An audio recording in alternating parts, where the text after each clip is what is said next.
حضرت ابراہیم علیہ السلام کے دو بیٹے حضرت اسماعیل علیہ السلام اور حضرت اسحاق علیہ السلام تھے۔ حضرت اسحاق علیہ السلام کے بیٹے حضرت یعقوب علیہ السلام کو اللہ تعالیٰ نے 12 بیٹے عطا کیے۔ حضرت یوسف علیہ السلام بھی آپ علیہ السلام کے بیٹے ہیں۔ بچپن میں حضرت یوسف علیہ السلام نے ایک رات خواب دیکھا کہ 11 ستارے، سورج اور چاند انہیں سجدہ کر رہے ہیں۔ آپ نے اپنے والد حضرت یعقوب علیہ السلام سے اس خواب کا تذکرہ کیا۔ حضرت یعقوب اپنی بصیرت سے سمجھ گئے کہ عنقریب حضرت یوسف علیہ السلام بلند مرتبہ پر فائز ہوں گے اور ان کے بھائی ان کے تابع ہوں گے۔ حضرت یعقوب علیہ السلام نے آپ علیہ السلام کو نصیحت فرمائی کہ آپ اس خواب کو راز میں رکھیں اور بھائیوں کے سامنے بیان نہ کریں۔ مبادہ بھائی حسد کرنے لگے اور ایذا رسانی پر اتر آئیں۔ حضرت یوسف علیہ السلام کے بھائی دیکھتے تھے کہ ان کے والد محترم حضرت یوسف علیہ السلام اور ان کے حقیقی بھائی بنیامین سے زیادہ محبت کرتے ہیں اور انہیں سب پر ترجیح دیتے ہیں، اس لیے وہ ان دونوں بھائیوں سے اور بالخصوص حضرت یوسف علیہ السلام سے حسد کرتے تھے۔ آپ علیہ السلام کی والدہ حضرت راحیل آپ علیہ السلام کے بچپن میں ہی انتقال کر گئی تھیں۔ ایک دن سب جمع ہوئے تو ایک بھائی کہنے لگا، مار ڈالو یوسف کو یا پھینک دو کسی ملک میں کہ تم پر تمہارے باپ کی توجہ خالص رہے اور اس کے بعد نیک ہو رہنا۔ یہ سن کر سب سے بڑا بھائی جو زیادہ عقل مند تھا کہنے لگا کہ میری سمجھ میں تو یہ بات نہیں آتی اور دین بھی اس کی اجازت نہیں دیتا۔ یوسف تو ابھی بچہ ہے، یہ کسی ایسے جرم و قصور کا مرتکب نہیں ہوا کہ اس کی پاداش میں اسے قتل کیا جائے، لیکن اگر تمہیں اس سے چھٹکارا پانا ہو تو بیت المقدس کے کنویں میں ڈال دو، یہاں سے گزرنے والا کوئی قافلہ اسے اٹھا کر اپنے ساتھ کہیں دور لے جائے گا۔ تمام بھائی بڑے بھائی کے اس مشورے پر متفق ہو کر والد محترم کی خدمت میں پہنچے اور درخواست کی کہ یوسف علیہ السلام کو ہمارے ساتھ کھیلنے کے لیے بھیج دیں۔ حضرت یعقوب علیہ السلام کو حضرت یوسف علیہ السلام کے بارے میں خطرہ لاحق ہوا کہ کہیں یوسف علیہ السلام کو کوئی تکلیف نہ پہنچے، کہ وہ انہیں قصدن یا بھول کر کہیں تنہا چھوڑ دے اور انہیں بھیڑیا کھا لے۔ بھائیوں نے جب پوری طرح حفاظت کا یقین دلایا تو حضرت یعقوب علیہ السلام نے اجازت دے دی۔ برادران یوسف علیہ السلام حضرت یوسف علیہ السلام کو لے کر سیر کے لیے نکلے اور گھر سے دور جا کر حضرت یوسف علیہ السلام کی قمیض اتاری اور انہیں کنویں میں ڈال دیا اور قمیض کو خون آلود کر کے شام کو جھوٹ موٹ روتے سسکتے ہوئے باپ کے پاس آ کر کہنے لگے، ابا جان، ہم نے کپڑوں کے پاس یوسف علیہ السلام کو بٹھا کر دوڑ کا مقابلہ کیا کہ دیکھتے ہیں کون آگے بڑھتا ہے۔ جب واپس آئے تو دیکھا کہ بھیڑیا یوسف علیہ السلام کو کھا چکا تھا۔ حضرت یعقوب علیہ السلام ان کی باتیں سن کر سخت غمزدہ ہوئے اور انہیں یقین ہو گیا کہ یہ لوگ جھوٹ بول رہے ہیں، حقیقت اس کے بالکل برعکس ہے۔ کنویں میں حضرت یوسف علیہ السلام کے قلب اطہر پر اللہ تعالیٰ نے سکونیت اور اطمینان کی کیفیت نازل کر دی۔ مصر جانے والے ایک قافلے کا کنویں کے پاس سے گزر ہوا تو ایک شخص پانی لینے کے لیے کنویں پر آیا۔ جب اس نے کنویں میں ڈول لٹکایا تو حضرت یوسف علیہ السلام اس کے ساتھ چمٹ گئے اور کنویں سے باہر نکل آئے۔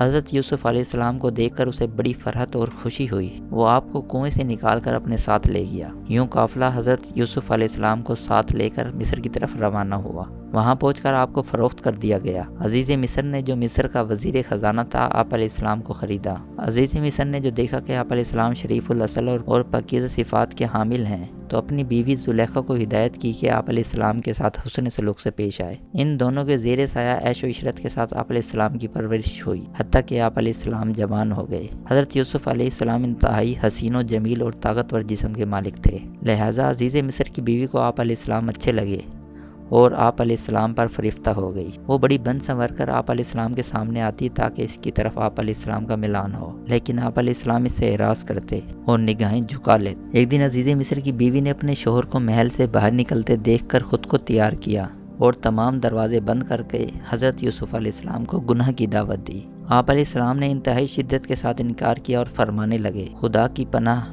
وہ عزیز مالک ہے میرا، اچھی طرح رکھا ہے مجھ کو، بے شک بھلائی نہیں پاتے وہ لوگ جو بے انصاف ہوں۔ آپ علیہ السلام نے اللہ تعالیٰ کی نافرمانی سے اجتناب کیا اور اپنے مربی کے احسانات کی پاسداری کی اور کسی قسم کے گناہ میں مبتلا نہ ہوئے۔ اس کے باوجود عزیز مصر کی بیوی اپنے مطالبے پر ڈٹی رہی۔ آپ علیہ السلام محل سے باہر نکلنے کے لیے دروازے کی طرف بڑھے۔ اس نے کپڑے کو پکڑ کر آپ علیہ السلام کو روکنا چاہا۔ آپ علیہ السلام کی قمیض پیچھے سے پھٹ گئی۔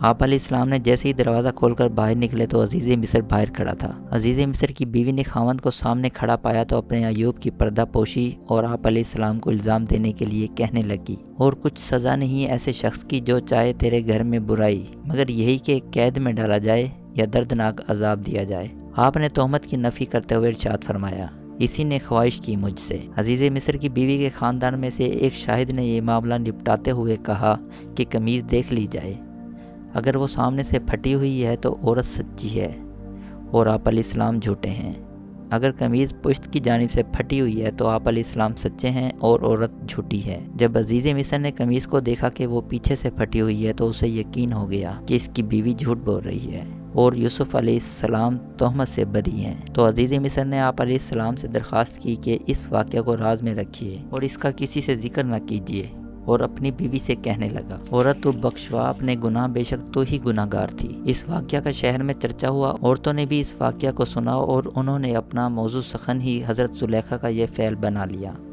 اور ہر وقت عزیز مصر کی بیوی کا مذاق اڑانے لگی۔ لہذا عاجز آ کر عزیز مصر کی بیوی نے سوچا کہ اگر وہ کسی تدبیر سے ان عورتوں کو یوسف علیہ السلام کا دیدار کرا دیں تو وہ مجھے معذور سمجھیں گی۔ اپنی اس تدبیر کو عملی جامہ پہنانے کے لیے عزیز مصر کی بیوی نے ان عورتوں کو محل میں بلایا اور انہیں نرم و گداز بستر پر بٹھا کر ہر ایک کے ہاتھ میں ایک ایک چھری دے دی اور سامنے پھل رکھ دیے تاکہ وہ چھری سے پھل کاٹ سکیں۔ پھر حضرت یوسف علیہ السلام کو بھی بلا لیا۔ جب انہوں نے آپ علیہ السلام کے حسن و جمال کو دیکھا تو حیرت زدہ ہو گئیں اور غیر شعوری طور پر پھل کاٹنے کی بجائے ہاتھ کاٹ بیٹھیں اور کہنے لگیں، ماشاء اللہ، نہیں یہ شخص آدمی، یہ تو کوئی فرشتہ ہے بزرگ۔ تب عزیز مصر کی بیوی نے ان سے کہا، یہی تو وہ جوان ہے جس کے ساتھ میرے تعلق پر تم تعجب تھا۔ میں نے اس کو بہلانے کی کوشش کی لیکن یہ میرے بہکاوے میں نہیں آیا۔ اگر اس نے میری بات نہ مانی تو میں اسے قید کر دوں گی۔ آپ علیہ السلام اس کی دھمکی سے ذرا برابر خوف زدہ نہ ہوئے۔ آپ علیہ السلام نے اللہ تعالیٰ کی بارگاہ میں دعا کی کہ مجھے عورتوں کے مکر و فریب سے دور رکھ۔ اے رب، مجھ کو قید پسند ہے اس بات سے جس کی طرف مجھ کو بلاتی ہیں، اور اگر تو نہ دفع کرے گا مجھ سے ان کا فریب تو مائل ہو جاؤں گا ان کی طرف اور ہو جاؤں گا بے عقل۔ فتنہ کے اور ان باتوں کے پھیلنے کے خوف سے عزیز مصر کے حکم پر آپ علیہ السلام قید کر دیے گئے۔ آپ علیہ السلام کے ساتھ جیل میں دو شخص اور بھی تھے، ایک بادشاہ کا ساقی یعنی شراب پلانے والا اور دوسرا بادشاہ کا باورچی جو بادشاہ کے لیے کھانا تیار کرتا تھا۔ جیل میں باورچی اور ساقی دونوں نے خواب دیکھا۔ دونوں حضرت یوسف علیہ السلام کے پاس آئے۔ ساقی نے اپنا خواب سنایا، میں نے خواب دیکھا کہ میں انگور نچوڑ رہا ہوں۔ نان بھائی نے خواب سنایا کہ میں نے دیکھا میرے سر پر روٹیاں رکھی ہیں جنہیں پرندے نوچ رہے ہیں۔ دونوں نے اپنے خواب کی تعبیر دریافت کی۔ حضرت یوسف علیہ السلام نے اس موقع کو غنیمت جانا۔ پہلے تو انہیں اللہ کی دعوت دی اور ان کے سامنے کفر و شرک کا انجام بیان کیا۔ اس کے بعد ساقی کے خواب کی تعبیر بتلائی کہ ان قریب اسے جیل سے رہائی ملے گی اور وہ اپنے سابقہ عہدے پر بحال ہو جائے گا، اور دوسرے شخص یعنی نان بھائی کو بتایا کہ تجھے سولی پر لٹکایا جائے گا اور شکاری پرندے تیرا گوشت نوچیں گے۔ پھر آپ علیہ السلام نے ساقی سے درخواست کی کہ رہائی کے بعد بادشاہ کو میرے بارے میں بتانا، میں بے گناہ ہوں اور مجھے ظلماً قید کیا گیا۔ ساقی دوبارہ بادشاہ کو پلانے کی ذمہ داری پر مامور ہوا، لیکن وہ بادشاہ کے سامنے آپ علیہ السلام کا تذکرہ کرنا بھول گیا، جس کی وجہ سے آپ علیہ السلام کو طویل مدت جیل میں رہنا پڑا۔ ایک رات بادشاہ نے خواب دیکھا کہ 7 کمزور دبلی پتلی گائیں 7 موٹی تازی گایوں کو کھا رہی ہیں، اور اس نے 7 خشک بالیاں اور 7 دانوں سے بھری بالیاں دیکھیں۔ یہ دیکھ کر بادشاہ خوفزدہ ہو گیا۔ اس نے اراکین سلطنت کو بلایا اور ان سے اپنے خواب کی تعبیر دریافت کی۔ جب سبھی تعبیر دینے سے عاجز ہو گئے تو کہنے لگے، یہ خواب تو دل میں پیدا ہونے والے خیالات کا مظہر ہے، اس کی کوئی تعبیر نہیں۔ ساقی نے جب اس خواب کو سنا تو اسے حضرت یوسف علیہ السلام یاد آ گئے کہ وہ کیسی بصیرت اور دانائی سے خواب کی درست تعبیر بتاتے ہیں۔ چنانچہ اس نے بادشاہ سے اجازت طلب کی اور آپ علیہ السلام سے جا کر خواب کی تعبیر پوچھی۔ ساقی نے جیل جا کر بادشاہ کا خواب سنایا اور تعبیر دریافت کی۔ اے یوسف، اے سچے، تعبیر دے ہم کو اس خواب کی کہ 7 گایوں موٹی، ان کی کھائیں دبلی گائیں اور 7 بالیاں ہری اور دوسری سوکھی، تاکہ میں لوگوں کو جا کر بتاؤں، شاید ان کو معلوم ہو۔ حضرت یوسف علیہ السلام نے خواب کی تعبیر دی کہ مصر میں 7 سال ایسی خوشحالی اور فراوانی کے آئیں گے کہ ان میں ہر چیز کی کثرت اور بہتات ہوگی۔ پھر اس کے بعد اگلے 7 سالوں میں بارش نہ ہونے کی وجہ سے زمین خشک ہو جائے گی اور غلہ و اناج کی کمی ہو جائے گی۔ پھر اس کے بعد بارش کی کثرت کی وجہ سے ہر چیز کی فراوانی ہو جائے گی۔ آپ علیہ السلام نے اہل مصر کو نصیحت فرمائی کہ خوشحالی کے زمانے میں خوب کاشتکاری کریں اور قحط سالی کے وقت کے لیے ذخیرہ اندوزی کر لیں، تاکہ جمع شدہ غلہ قحط سالی میں کام آ سکے۔ تھا کہ نے بادشاہ کو جا کر تعبیر بتلا دی۔ اپنے خواب کی تعبیر سن کر بادشاہ کو آپ علیہ السلام کے علم و حکمت کی گہرائی کا اندازہ ہوا۔ چنانچہ اس نے حکم دیا کہ آپ علیہ السلام کو جیل سے رہا کیا جائے تاکہ وہ آپ کو اپنا مشیر بنا کر اراکین سلطنت میں شامل کر سکے۔ قاصد نے واپس جا کر آپ علیہ السلام کو عزیز مصر کے پاس حاضر ہونے کا کہا، لیکن آپ علیہ السلام نے اس وقت تک جیل سے رہا ہونے سے انکار کر دیا جب تک عزیز مصر کی بیوی والے قضیہ میں آپ علیہ السلام کی برات ظاہر نہ ہو جائے۔ آپ علیہ السلام نے قاصد سے فرمایا، لوٹ جا اپنے مالک کے پاس اور پوچھ اس سے کیا حقیقت ہے ان عورتوں کی جنہوں نے کاٹے تھے اپنے ہاتھ۔ میرا رب تو ان کا فریب جانتا ہے۔ جب عزیز مصر کو اس واقعے کی طرف آپ علیہ السلام کی رغبت کا علم ہوا تو اس نے عورتوں کو حاضر کیے جانے کا حکم دیا۔ جب وہ حاضر ہو گئیں تو بادشاہ نے ان سے اس واقعے کے بارے میں پوچھا۔ انہوں نے حضرت یوسف علیہ السلام کی بری ہونے کی گواہی دی۔ نیز عزیز مصر کی بیوی نے بھی اپنے جرم کا اعتراف کر لیا اور کہنے لگی، اب کھل گئی سچی بات، میں نے پھسلایا تھا اس کو اور وہ سچا ہے۔ عزیز مصر کے سامنے جب آپ علیہ السلام کی بے گناہی ثابت ہوئی تو اس نے آپ کو باعزت طور پر رہا کرنے کا حکم دیا اور آپ علیہ السلام کو اپنا وزیر خزانہ مقرر کر لیا۔ آپ علیہ السلام کے پاس اس عہدے پر فائز ہوتے ہی دریا کے پانی میں تیزی آ گئی، زمین کثرت سے غلہ اگانے لگی، 7 سالوں میں ہر طرف خوشحالی ہو گئی۔ اس کے بعد قحط کے 7 سال شروع ہوئے۔ قحط نے مصر سے کنعان تک کا علاقہ اپنی لپیٹ میں لے لیا۔ جہاں آپ علیہ السلام کے بھائی رہائش پذیر تھے، قحط سالی کے دوران ایک سال حضرت یوسف علیہ السلام کے بھائی اپنا سرمایہ لے کر گندم خریدنے مصر آئے۔ آپ علیہ السلام کے پاس پہنچ انہوں نے آپ سے گندم طلب کی۔ آپ نے ان کو پہچان لیا لیکن وہ نہ پہچان سکے۔ ان کے تو وہم و گمان میں بھی نہ تھا کہ وہ اپنے جس بھائی کو کنویں میں ڈال چکے تھے وہ عزیز مصر بن چکا ہے۔ وہ جب گندم خرید کر قیمت ادا کر چکے تو آپ علیہ السلام نے ان سے فرمایا، آئندہ جب غلہ لینے آؤ تو اپنے ساتھ اپنے چھوٹے بھائی بنیامین کو بھی لے کر آنا۔ بنیامین آپ علیہ السلام کے حقیقی بھائی تھے۔ آپ علیہ السلام نے اپنے خادم کو حکم دیا کہ ان کی ادا کردہ قیمت ان کے مال میں چھپا دو تاکہ وہ عزیز مصر کو اچھا آدمی سمجھیں اور دوبارہ اپنے بھائی بنیامین کو ساتھ لے کر آئیں۔ انہوں نے واپس آ کر اپنے والد صاحب کو اطلاع دی کہ آئندہ صرف اسی صورت میں غلہ مل سکے گا جب ہم اپنے بھائی بنیامین کو بھی ساتھ لے کر جائیں گے۔ حضرت یعقوب علیہ السلام کو اپنے بیٹے یوسف کا قصہ یاد آ گیا۔ آپ علیہ السلام نے بنیامین کو ان کے ساتھ بھیجنے سے انکار کر دیا اور فرمایا، میں کیا اعتبار کروں تمہارا اس پر، مگر وہی جیسا اعتبار کیا تھا اس کے بھائی پر اس سے پہلے۔ جب آپ علیہ السلام کے بھائیوں نے اپنا سامان کھولا تو انہوں نے غلہ کی ادا کردہ قیمت اپنے سامان میں موجود پائی۔ انہوں نے اپنے والد صاحب کو اس سے آگاہ کیا اور اپنے بھائی بنیامین کو ساتھ لے جانے پر بضد ہو گئے اور بنیامین کی حفاظت اور صحیح و سلامت واپسی کے بے شمار عہد و پیمان باندھے، حتیٰ کہ حضرت یعقوب علیہ السلام کو اطمینان ہو گیا اور آپ علیہ السلام نے بنیامین کو ساتھ لے جانے کی اجازت فرما دی۔ حضرت یوسف علیہ السلام کے بھائی اپنے بھائی بنیامین کو لے کر مصر روانہ ہو گئے۔ حضرت یوسف علیہ السلام نے اپنے بھائی بنیامین کو اپنے ساتھ رکھنے کی ایک تدبیر سوچی اور بنیامین کو اس سے آگاہ کر دیا۔ آپ نے بھائیوں کو مطلوبہ مقدار میں غلہ دے دیا، پھر آپ نے بادشاہ کا غلہ ناپنے کا آلہ بنیامین کے سامان میں رکھوا دیا۔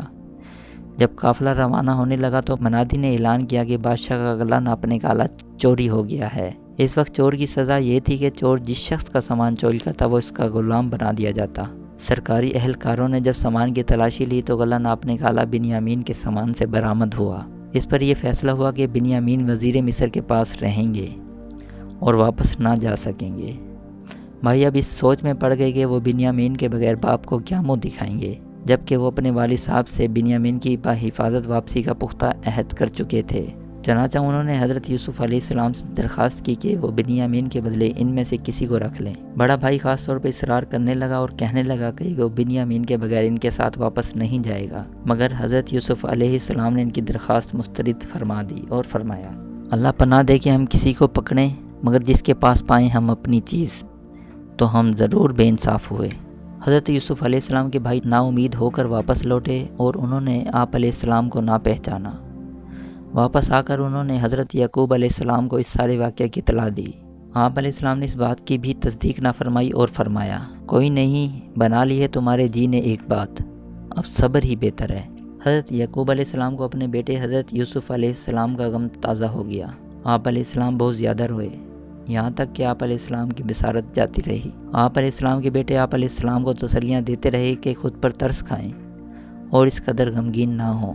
آپ نے جواب دیا، میں تو کھولتا ہوں اپنا اضطراب اور غم اللہ کے سامنے اور جانتا ہوں اللہ کی طرف سے جو تم نہیں جانتے۔ حضرت یعقوب علیہ السلام نے ان سے فرمایا کہ دوبارہ مصر جاؤ اور یوسف علیہ السلام اور اپنے بھائی کو تلاش کرو۔ اے بیٹو، جاؤ اور تلاش کرو یوسف کو اور اس کے بھائی کو، اور نا امید مت ہو اللہ کے فیض سے، بے شک نا امید نہیں ہوتے اللہ کے فیض سے مگر وہی لوگ جو کافر ہیں۔ وہ مصر گئے اور اپنے بھائی حضرت یوسف علیہ السلام سے ملے، لیکن آپ علیہ السلام کو پہچان نہ سکے۔ انہوں نے آپ علیہ السلام سے درخواست کی کہ ان کے ساتھ حسن سلوک کریں اور انہیں صدقہ دیں۔ تب حضرت یوسف علیہ السلام نے ان سے فرمایا، کچھ تم کو خبر ہے کہ کیا کیا تم نے یوسف سے اور اس کے بھائی سے جب تم کو سمجھ نہ تھی؟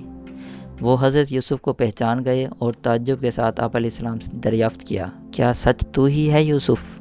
آپ علیہ السلام نے جواب دیا، میں یوسف ہوں اور یہ میرا بھائی۔ اللہ نے احسان کیا ہم پر، البتہ جو کوئی ڈرتا ہے اور صبر کرتا ہے تو اللہ ضائع نہیں کرتا حق نیکی والوں کا۔ ان کے چہروں پر دہشت اور ندامت اور شرمندگی کے آثار ظاہر ہو گئے۔ وہ حضرت یوسف علیہ السلام سے معذرت کرنے لگے اور معافی مانگنے لگے۔ آپ علیہ السلام نے انہیں معاف کر دیا۔ حضرت یوسف علیہ السلام کو اپنے والد حضرت یعقوب علیہ السلام کے متعلق معلوم ہوا تو آپ علیہ السلام نے اپنے بھائیوں کو اپنی قمیض دی اور ان سے فرمایا، لے جاؤ یہ کرتا میرا اور ڈالو اس کو میرے ابو کے منہ پر کہ چلائے آنکھوں سے دیکھتا ہوا، اور آ جاؤ میرے پاس گھر اپنا سارا۔ وہ لوگ مصر سے نکلے اور کنعان کی راہ لی۔ ان کے کنعان پہنچنے سے پہلے ہی حضرت یعقوب علیہ السلام نے اپنے پاس موجود لوگوں سے فرمایا، میں پاتا ہوں یوسف علیہ السلام کی بو اگر نہ کہو مجھ کو بوڑھا بہک گیا ہے۔ جب یہ لوگ گھر پہنچے اور حضرت یوسف علیہ السلام کی قمیض کی خوشخبری حضرت یعقوب علیہ السلام کو سنائی اور آپ کے چہرے پر قمیض ڈالی تو آپ علیہ السلام کی بینائی لوٹ آئی۔ آپ علیہ السلام نے لوگوں سے فرمایا، میں نے نہ کہا تھا کہ تم کو کہ میں جانتا ہوں اللہ کی طرف سے جو تم نہیں جانتے۔ بیٹوں نے آپ علیہ السلام سے درخواست کی، اے باپ بخشوا ہمارے گناہوں کو، بے شک ہم تھے خطا کار۔ حضرت یعقوب علیہ السلام نے ان کو معاف فرمایا۔ اس کے بعد سب مصر آئے تو حضرت یوسف علیہ السلام نے ان کا استقبال کیا اور والدین کو بلند مقام پر بٹھایا اور ان سے درخواست کی کہ وہ سب مصر میں رہیں۔ بھائیوں نے حضرت یوسف علیہ السلام کو سجدہ تشکر اور تعظیم کیا۔ یہی حضرت یوسف علیہ السلام کے خواب کی تعبیر تھی۔